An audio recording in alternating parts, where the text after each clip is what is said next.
Welcome to my channel. నేను ఈరోజు keema fry చేసుకుంటాను. కీమా వేసుకోవాలి. ఒక అర గ్లాసు వాటర్ వేసుకోవాలి. 2 ఆనియన్స్ కీమా ఎప్పుడు వేసుకుంటున్నాను. ముందు ఆయిల్ వేసుకోవాలి.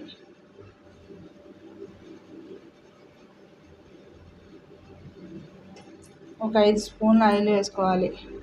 ఆయిల్ కాగాక ఉల్లిపాయ వేసుకోవాలి. మటన్ ఉడికేటప్పుడు 1 స్పూన్ వేసుకున్నాను. ఇప్పుడు 1 స్పూన్ వేసుకుంటున్నాను.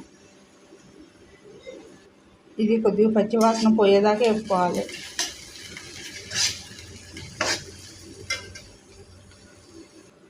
ఉల్లిపాయలు వేగిన తర్వాత కీమా వేసుకోవాలి. 1/2 స్పూన్ కారం, 1/2 స్పూన్ పసుపు, ఇవన్నీ బాగా కలుపుకోవాలి.